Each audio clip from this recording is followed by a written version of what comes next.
ॐ तव कथामृतं तप्तजीवनं कविभिडीडितं कल्मषापहं श्रवणमङ्गलं श्रीमदाततं भुवि गृह्णन्ति ये भूरिदा जनाः।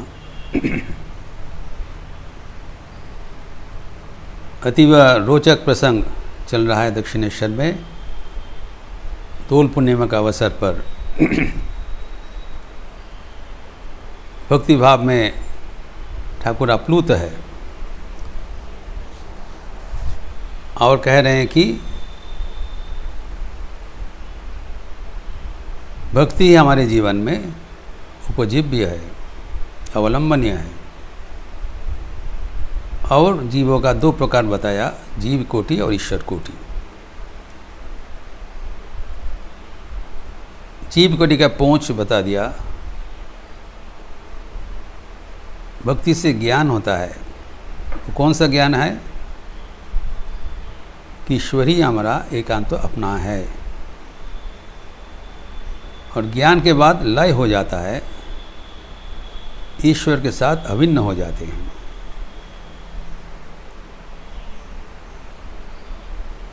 और ईश्वर कोटि का भाव और आगे है। और लय होने के बाद भी फिर वापसी वो आ सकते हैं।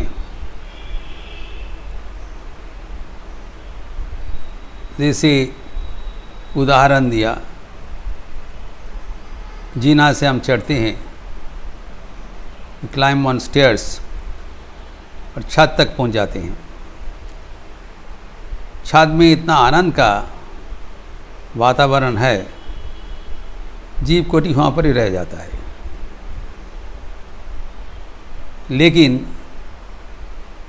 ईश्वर कोटि है, वो चाहे तो अवतरण कर सकते हैं, उसका सामर्थ्य है।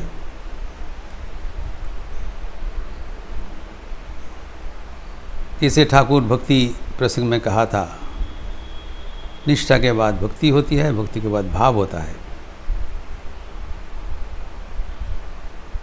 भाव कल्मिनेट्स इनटू महाभाव, प्रेम। कहते हैं वो जीव कोटि का नहीं होता है। इतना तक हम लोग चर्चा किया। अब ये प्रश्न रहा कि उतने आनंद सागर में रहने के बाद वो क्यों नीचे उतरने चाहेंगे? कोई आनंद को नहीं छोड़ना चाहते हैं। लेकिन ईश्वर कोटि निस्वार्थी है। भगवान का निर्देश होगा तो अपना आनंद बांटने के लिए वो तैयार रहता है।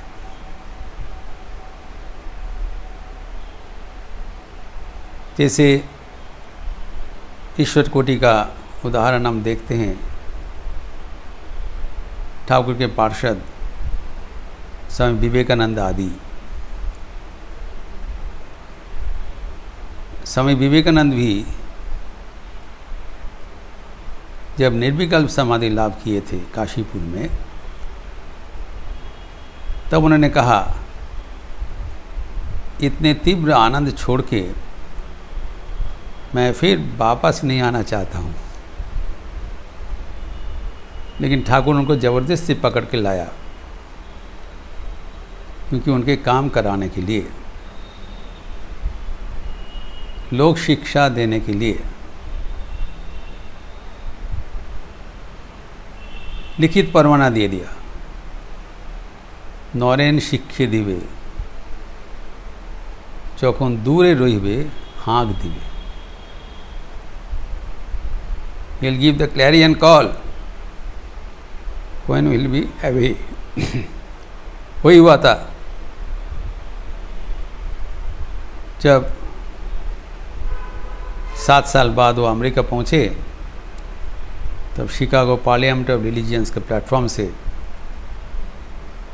आँख छोड़ा और पूरा दुनिया को लेना पड़ा। अभी भी ले रहे हैं और भी लेते रहेंगे। तो यहाँ पर ये प्रसंग में ठाकुर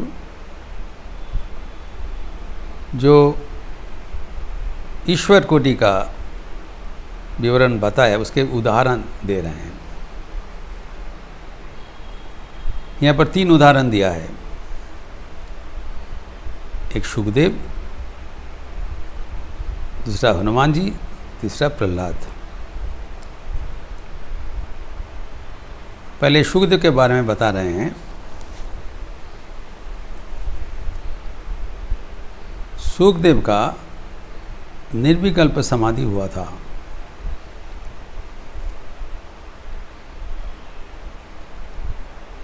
निर्विकल्प समाधि में आनंद सागर में डूब गए थे और निर्जीव जैसे हो गए, बिकम एन इनर्ट ऑब्जेक्ट, कोई होश नहीं था। आनंद का नशा में डूबे हुए थे, भगवत आनंद, असीम आनंद। ठाकुर कहते हैं ठाकुर देखा, ठाकुर मतलब भगवान विष्णु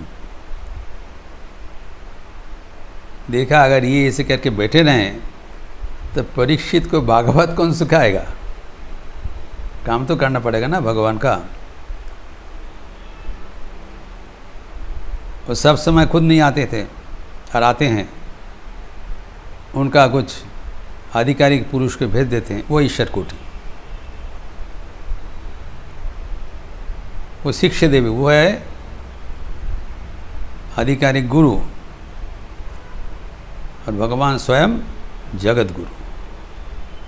आचार्य या नाम महाचार्य रामकृष्णाय ते नमः। कृष्णं वंदे जगत गुरु।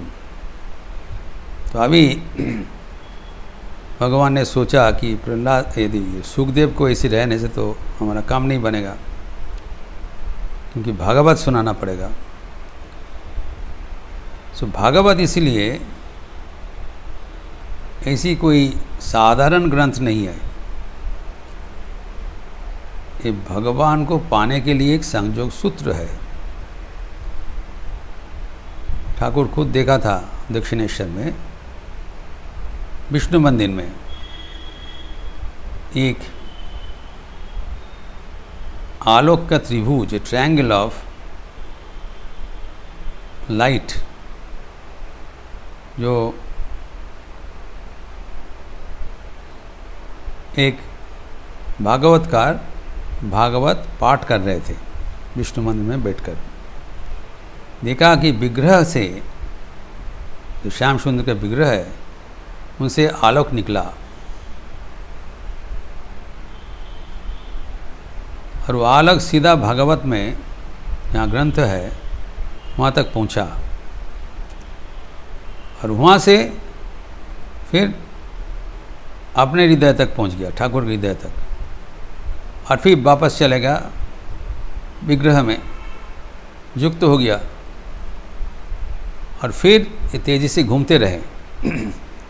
ठाकुर कहते हैं मुझे पता चला भागवत, भक्त, भगवान तीनों एक है। भगवान चाहते हैं भक्तों को आकर्षण करने के लिए, और उसका माध्यम है उनके भगवत कथा, और वो सुनाने के लिए ईश्वर कोटि प्रेरित होता है। यही है रहस्य। तो सुखदेव को कैसे वापस लाया, ये विवरण दे रहे हैं यहाँ पर। तो इसको लाने के लिए, द्वैत भूमि में लाने के लिए नारद को भेज दिया, अपने परम भक्त। तो नारद आके देखे ये तो निर्जीव प्राणी है, कोई होश नहीं है। तो वो बिना यंत्र से भगवान का स्तुति करने लगा 4 श्लोक में, 4 पंक्ति में भगवान का गुणगान वर्णना करने लगा बिना यंत्र से, इन 4 कपलेट्स। तो पहले जो श्लोक है वो भगवान का रूप वर्णन कर रहे हैं।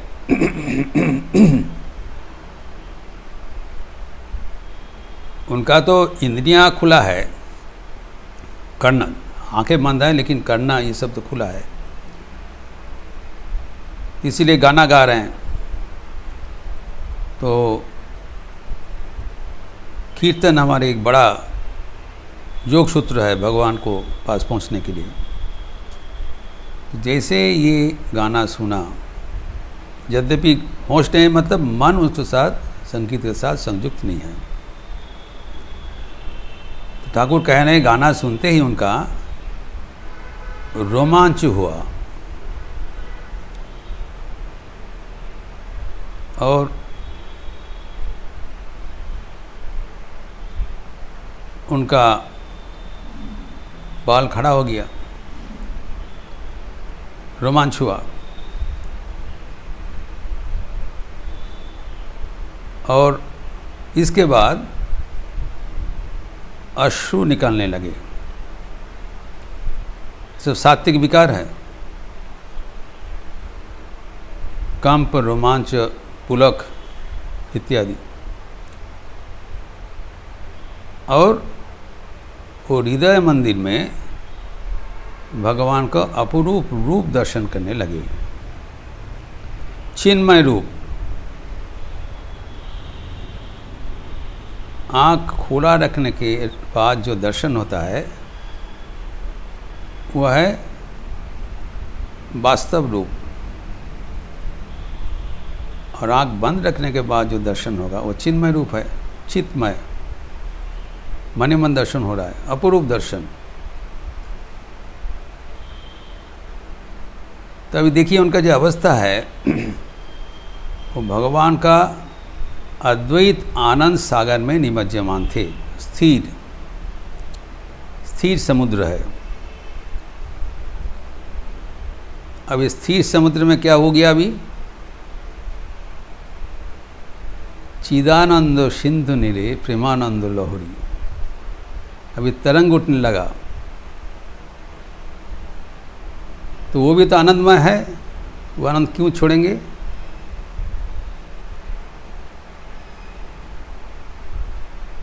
मोहाभाव रासोलीला की माधुरी मोरी मोरी। तो भगवान का ये जो रूप दर्शन करने के बाद देखा, ये भी तो और भी आकर्षणीय है। जहाँ आनंद है वहाँ पर मन भगेगा। इसीलिए भगवान अपना रूप दर्शन करवा के उनको जागतिक भूमि में उतार आया। तो ठाकुर कहते हैं कि शुकदेव तो छत तक पहुंच गए थे, जीव कोटि अगर होता वापस नहीं होता, लेकिन शुकदेव निराकार दर्शन करने के उपरांत फिर भी साकार दर्शन करने के लिए मन को उतार सका। ठाकुर यहाँ कहते हैं शुकदेव ईश्वर कोटि। ईश्वर कोटि का दरवाजा इसलिए उनको दिया जाता है कि पहले तो उनको निराकार दर्शन करना पड़ेगा, जिसे नरेंद्रनाथ को करवाया फर्स्ट, बाद में उसको उतर आया। क्योंकि अगर छात्र दर्शन नहीं करोगे तो छात्र का विवरण कैसे दोगे? ये तो थियोरिटिकल नॉलेज नहीं है। आप अपना अनुभूति के बल पर जब बोलेगा तब उसको जोर होगा, शक्ति होगा। और उस वापस आने वाला जो व्यक्ति है उसी को ईश्वर कोटि कहलाता है।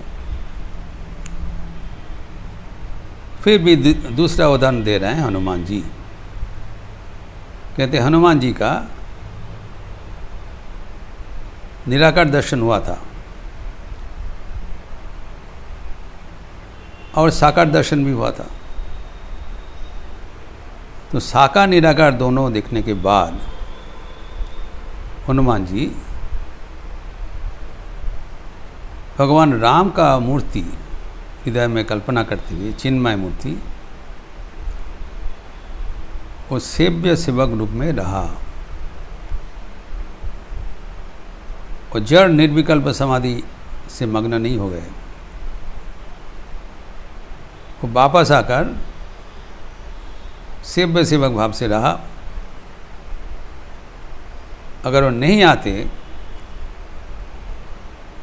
तो आदर्श दास भाव कौन सिखाते? Has demonstrated the model of servant attitude. जो भाव रहता है साधारण जीव कोटि को जो भाव आश्रय करके भगवान तक पहुँचेंगे, शांतो दास्य सख्य वात्सल्य मधुर है, तो दास्य भाव है, दास्य भाव का पराकाष्ठा है हनुमान जी। लेकिन वो भी ईश्वर कोटि का दरवाजा में है। इन लोग का कभी मुक्ति नहीं होता है। भगवान का निर्देश में इन लोग जीवों को शिक्षा देने के लिए रह जाते हैं। जैसे जब श्री रामचंद्र अंतर्धान कर गए रामलीला के बाद, सब तो सीता जी चारों भाई लेके प्रस्थान किया, अयोध्या का जन्म मुक्ति दो राम, सब अयोध्या के सब व्यक्ति को लेके चले गए अपने धाम पे। लेकिन हनुमान जी को नहीं छोड़ा। उन्होंने बताया तुम नहीं जाओगे, तुम रह जाओगे, कि कोई नहीं रहने से संजोग कैसे रहेगा। तो हनुमान जी अभी भी विराजमान है। इसलिए तुलसीदास जी उनको गुरु माना।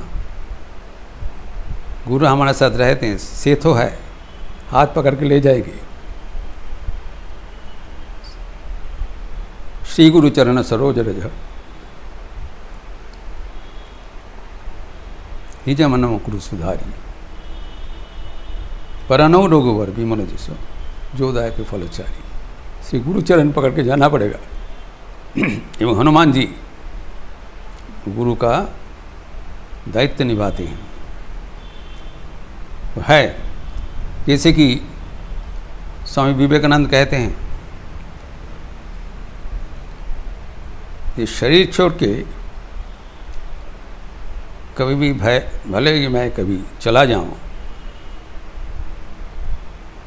लेकिन मैं कर्म से अवसर नहीं लूँगा। मैं काम करते रहूँगा। हम लोग तो सब अवसर लेने के लिए बड़ा व्याकुल रहता है, कब रिटायरमेंट होगा, कब कर्म खाली होगा, निश्चिंत रहेंगे। इन लोग का अवस्था देखिए, ईश्वर कोटि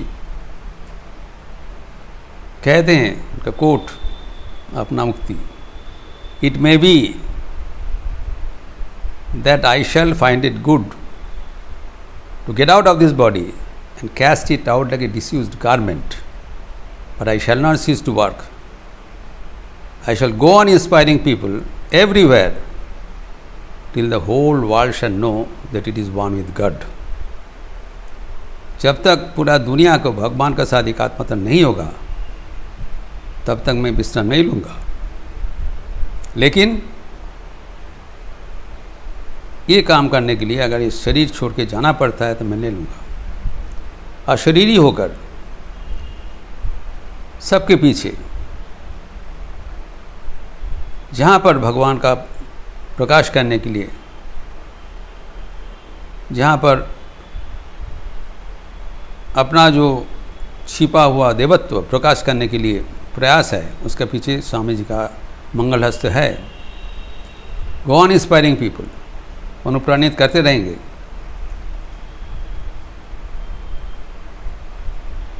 तो वो विराजमान है। वैसे ही ईश्वर कोटि बाप से आके सबको सिखाते हैं, जैसे सुखदेव किया था, अभी हनुमान जी को उद्धार किया, उल्लेख किया। तीसरा कहते हैं भक्त प्रहलाद।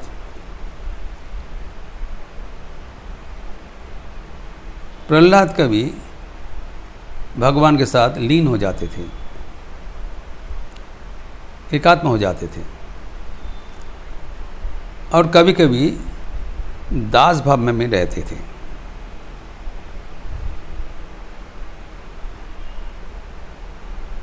भक्ति नहीं रहेगा तो कैसे रहेंगे? भक्ति ना होले किनिए थाकबे, तो सेव्य सेवक भाव में रहते थे। और यहाँ पर ठाकुर कह रहे हैं कि रस आस्वादन करने के लिए दो चीज़ होना चाहिए, रस और रसिक, ब्लिस एंड द एंजॉयर। अगर जो रसिक और रस एक हो जाता है तो रस उपभोग करने के लिए कोई रहता नहीं। इसीलिए कभी कभी भक्त बनता है रस ईश्वर रसिक,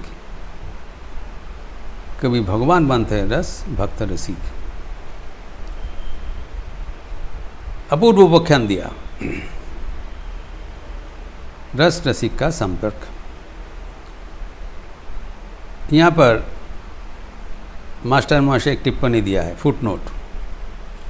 unfortunately footnote has been deleted Hindi and English translation में, लोग हटा दिया, डिलीट कर दिया, लेकिन बहुत ही महत्वपूर्ण है मास्टर महाशय का तो पाद टीका।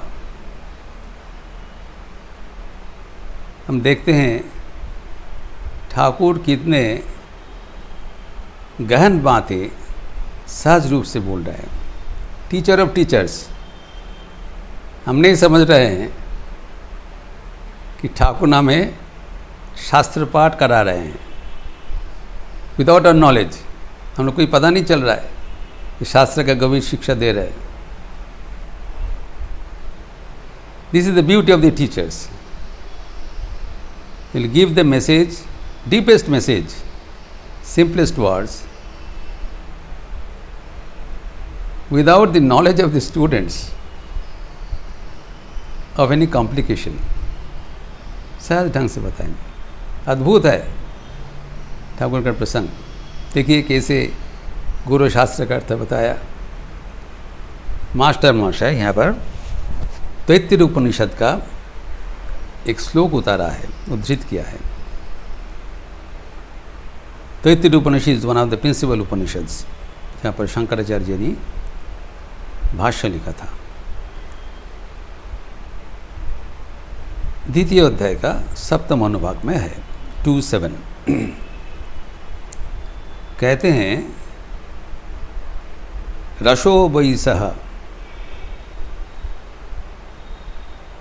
रस ही एवायाम लब्धा नंदी भवति।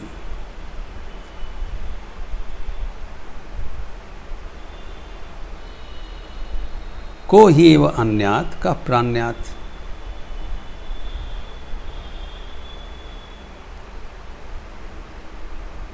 जदेश आकाशे आनंद न स्यात्।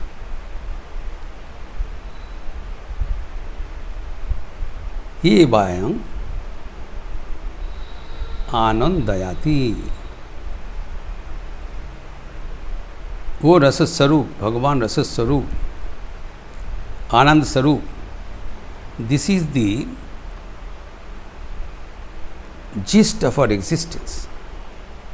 सबसे महत्वपूर्ण बात बताया ठाकुर ने, क्योंकि उपनिषद में व्याख्यात हुआ है, डिटेल चर्चा है, लंबा भाष्य है।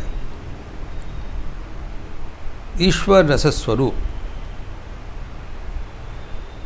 What is the purpose of our existence? वो है आनंद। आनंद बिना हम रह नहीं पाएंगे। हमारा जो स्वरूप है सच्चिदानंद, आनंद इज आवर बर्थ राइट। जैसे मछली पानी बिना रह नहीं पाते हैं, मछली से पानी से उनका जन्म होता है, पानी में ही रहता है, पानी में ही खेलता है और पानी में ही उसका लय होता है। इसीलिए उपनिषद में कहा गया आनंदम ब्रह्मेति व्यजानात्।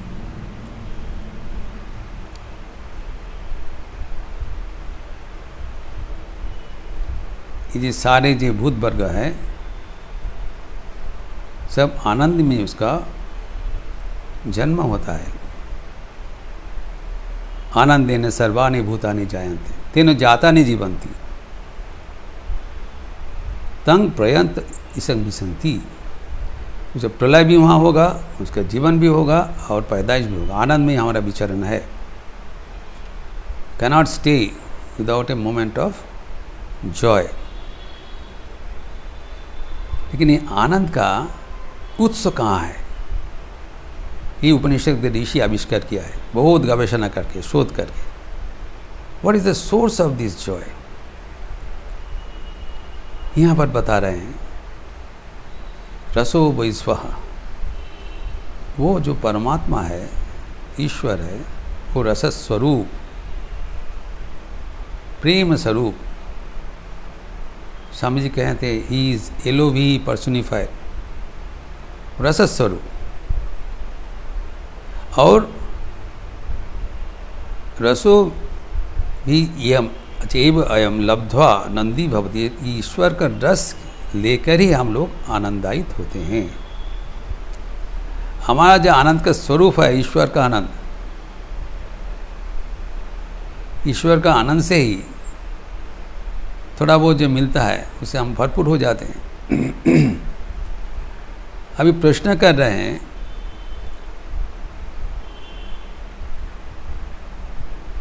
कोई एवं अन्यात का प्राण्यात। अगर ये रस नहीं रहता है, दिस गूढ़ प्रश्न है, अगर ये आनंद नहीं रहता है तो हमारा अपान किया, प्राण किया, जितना हम लोग क्रियादि करते हैं उसका मतलब क्या है? Why should you work, why should you make any effort? हमारा जीवन का जो फ्यूल है, ज्वालानी है, जिससे हम आगे भगते हैं, वही आनंद, जो कि ईश्वर का आनंद से आता है। Source as a petrol bank, और वहाँ से हम पेट्रोल लेके आगे बढ़ते हैं। आनंद नहीं रहने से हम आगे नहीं बढ़ेंगे।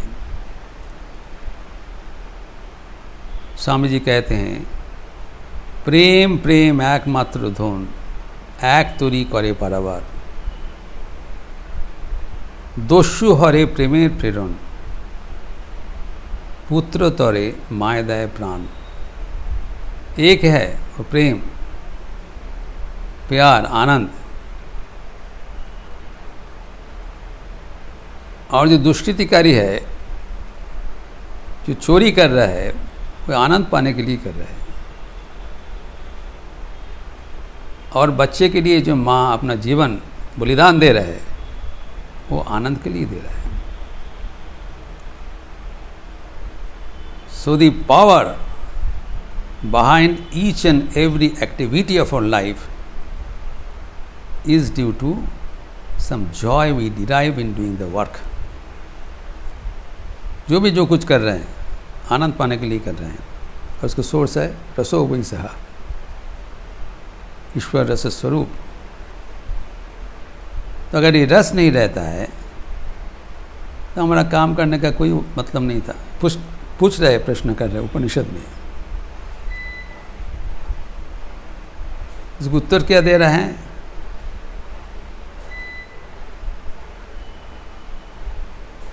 यदीश आकाशे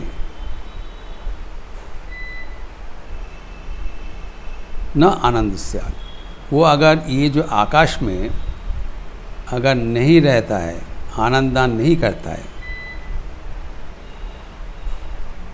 तो आकाश मतलब कहाँ? हृदय आकाश।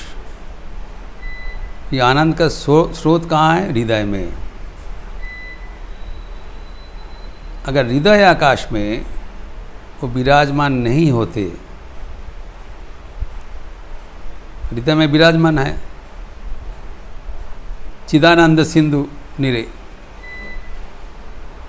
तो हृदय में जो विराजमान है, बोल रहे हैं स एष आकाशे, तो हमारे हृदय आकाश में विराजमान होकर वो आनंद का स्रोत प्रवहमान करते हैं। और से एवं आनंदायाति, एवं न केवल रहते हैं, सबको आनंदित करते हैं। यह बात वो चुपचाप खाली आनंद का स्टोर होकर बैठे नहीं है, सबको आनंद प्रदान करने के लिए व्याकुल है। He wants to share his joy with others. इसलिए इतने प्रपंच करके ईश्वर कोटि ये आनंद भूमि से मर्त भूमि में अवतरण कराते हैं, सबको ये आनंद वितरण करने के लिए। ताई तुम्हार आनंद हमार पर, प्रभु ताई एसे चुनिছি। আমায় নইলে त्रिभुवनेश्वर तुम्हार प्रेम होते जमीছি। सिर्फ अपने के भीतर मशगूल होने के लिए भी ईश्वर बैठे नहीं है, वो सबके साथ आनंद बांटने चाहते हैं, और उसमें मैं भी शामिल हूँ। रविंद्र संगीत में कहते हैं, इसलिए तुम्हारा निगाह मेरे पर है, because I am also a part and parcel of your self. मुझे भी आपको चाहिए, नहीं तो तुम्हारा प्रेम व्यर्थ हो जाएगा। तो ये जो ईश्वर का जो आनंद स्वरूप, ये जो इंगित दिया है ठाकुर ने शास्त्र वाणी का गूढ़ अर्थ सहज भाषा में समझाकर, ये हमारे लिए चरम आदरणीय है। We are so grateful to this ईश्वर कोटिस। इतने महान जीवन रहते हुए भी ईश्वर के निर्देश में हमारे बीच रहते हैं और हमें आनंद का वो ले जाते हैं। तो अभी एक कूट प्रश्न रह जाता है कि जब चिदानंद में जब भगवान के साथ अभिन्न हो जाते हैं तब तो मैंपन चला जाता है, आमी बोध चले जाते, तो आमी तुम ही थके ना, मैं और तुम नहीं रहता है। फिर इस अवस्था से वो लोग वापस कैसे आते हैं, इसका चर्चा हम अगले दिन करेंगे। ठाकुर ने बताया तो आगे होगा इसको। ओम शांति शांति शांति। हरि ओम तत्सत। श्री राम कृष्णार्पणमस्तु। अच्छे रहिए, स्वस्थ रहिए, आनंद में रहिए। नमस्कार।